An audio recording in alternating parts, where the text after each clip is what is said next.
Has made his first appearance at the International Criminal Court after his arrest earlier this week. On his way to The Hague, Duterte posted a video message saying he will accept responsibility for his government's actions. Whatever happened in the past, I will be the front of our law enforcement and the military. I said this already, that I will protect you and I will be responsible for everything. All right, we can speak now to Rodrigo Duterte's former chief legal counsel and spokesperson, Salvador Panelo. Mr. Panelo, good to have you on the program with us. Thank you for taking the time to speak with us. I understand that you're in The Hague right now. Can you tell us more about how the situation with Rodrigo Duterte's case is unfolding? Let me correct you there. I'm not in The Hague. I'm still in the Philippines. Okay. What do you know about the case and how it's unfolding?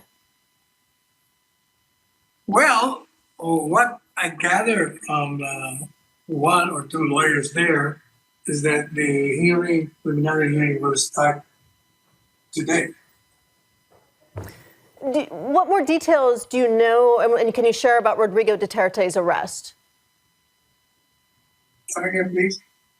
What can you tell us about the circumstances surrounding Rodrigo Duterte's arrest? I understand he was returning from Hong Kong to Duterte's arrest. I understand he was returning from Hong Kong to the Philippines when it took place. What more can you tell us? Yes. He arrived from Hong Kong, and upon landing, he was arrested without a warrant of arrest. And then he was reached to the Villamor Air Base and detained there illegally.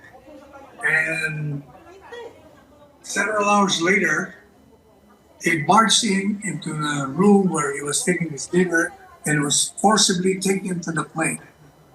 From our point of view, that was an illegal arrest, that was an illegal detention, and that was kidnapping. That warrant of arrest, they were showing, came from a spurious source, which is the International Criminal Court. As far as this country is concerned, it has no jurisdiction. In fact, this government, through our president, has been saying that ICC has full jurisdiction. But we cannot understand why suddenly it has reversed its stand upon a request of the Interpol, which was requested by ICC. ICC that has no jurisdiction, requesting an agent, Interpol, to request the Philippine government to effect the arrest.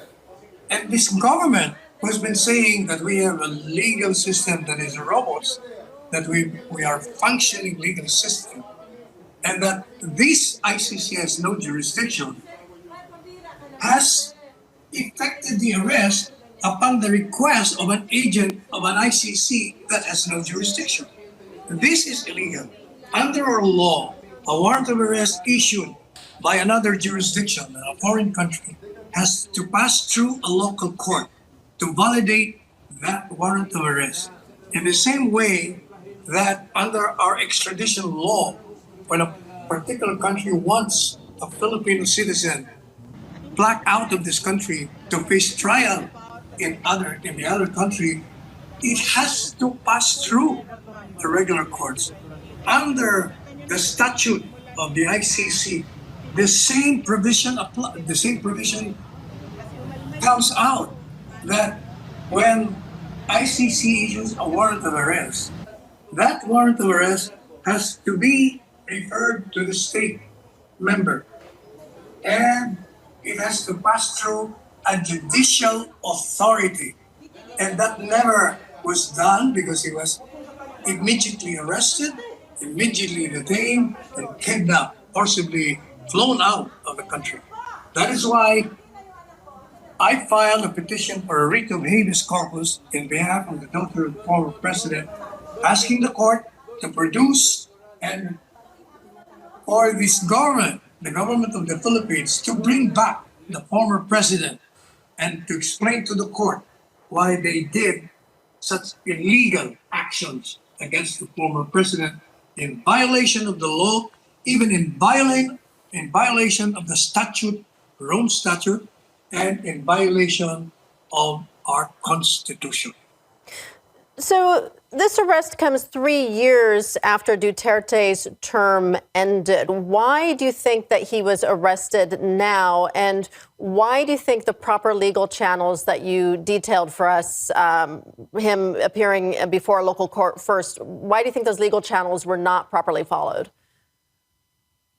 Simple, because the ultimate goal is 2020 presidential elections. The political enemies of the former president want them eliminated. vpsara, the vice president, the daughter of the former president, is the strongest presidential candidate in 2020. She has to be eliminated. That's why they filed impeachment charges against her. If she is convicted under the impeachment process, then she can no longer run for a public position because she will be perpetually prohibited from running. Not only that, they filed criminal charges against her, thinking probably that if impeachment fails, they can always file the criminal charges and jail her and cripple her if she runs for the presidency. Now, former President Duterte has the largest following in the history of this country of millions of followers. He will be supporting the daughter. And so, the political enemies who are now holding power in this country have to eliminate him as well. So for 3 years, they have all the opportunity to file charges in this country before our own courts.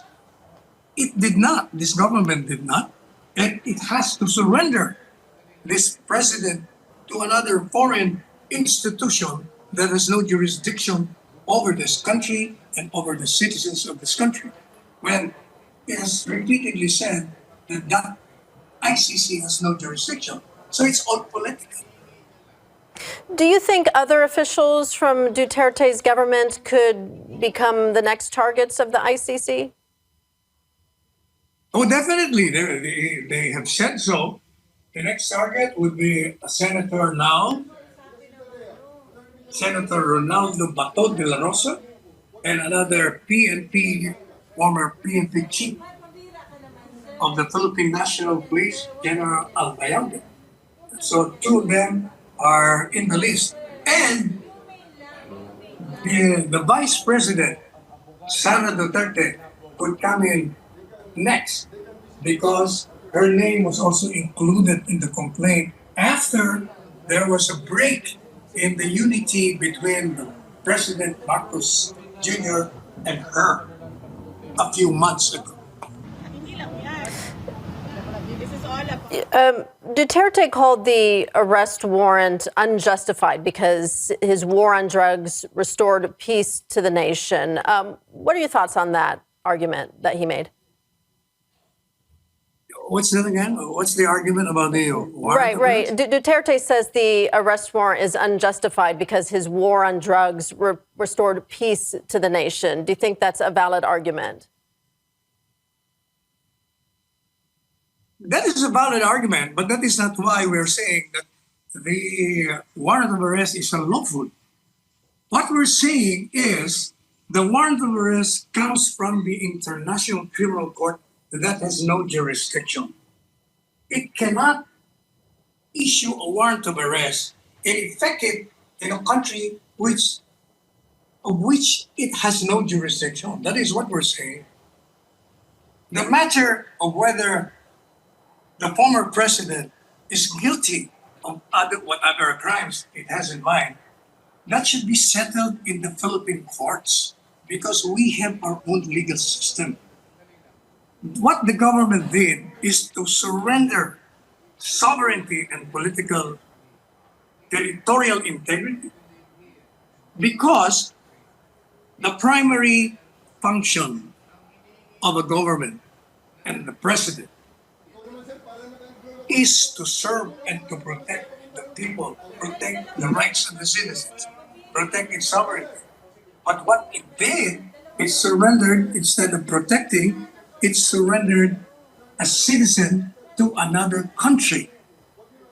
In other words, it went against its own foreign policy by the excuse that the Interpol has requested. But the Interpol precisely has no authority to effect arrest. And it's only doing such because it was requested by the ICC, which has no jurisdiction.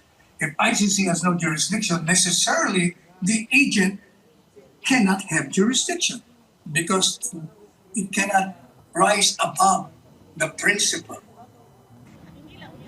You worked with Moreover, it is only a request. If it is a request, this country is not compelled to grant it. It can deny. Because any request made by any foreign country in violation of the Constitution and in violation of the rights of the person sought to be arrested is definitely illegal. You worked with Duterte for a number of years. How would you assess his 5 years. contribution to stabilizing the situation in Philippines? Oh, when before he assumed the presidency, the illegal drug trafficking was so vast, it has affected a generation. The families have been dysfunctional. Criminality was at its highest rating, and then the economy is so bad, and there was no development in the infrastructure. Many sectors in society were all crying for reforms, and former President Duterte responded to all that. He stopped criminality, reduced it to the barest minimum. People could walk the streets without fear or apprehension. Prior to his assumption, there were rapes, there were robberies, there were violence inflicted to civilians walking on the streets. Prior to his assumption to the presidency, there were factories of illegal drugs being manufactured in this country, being pushed and being sold on the street, and even assisted by crooked policemen.